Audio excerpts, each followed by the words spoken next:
buon anno a tutti quanti.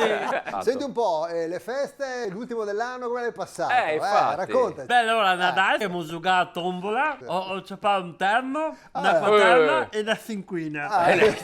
La cinquina l'ho ciapata a Meneodo che ho detto basta vince!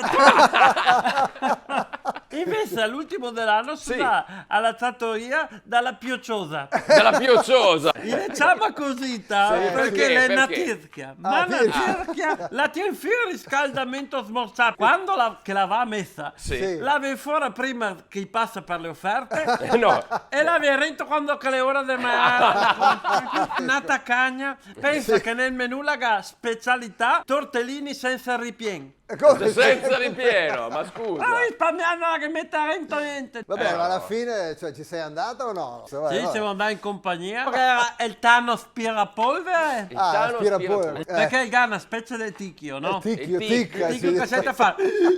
E sente tirare su e te stai distante, se no ti cava via la forfora dalle spalle della giacchetta. Beh, è utile alla fine. Dopo che è il Gino Guglielmo Tell. Il Gino Guglielmo Tell. Sì, diciamo così, perché una volta la sborsega un po' che sta la dentiera attaccata. Dopo che è il Nino Rumba Robot.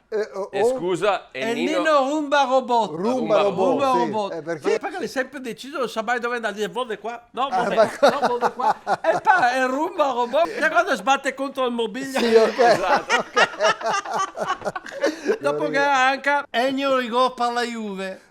Ennio Rigor per la Juve. Perché che manca due denti, quando parla è fiscia, e quando il fiscia massa che dice Rigor per la Juve. Dopo le donne, Garo Mi, la Delia Asse 3, e diciamo così perché la antico che la fa.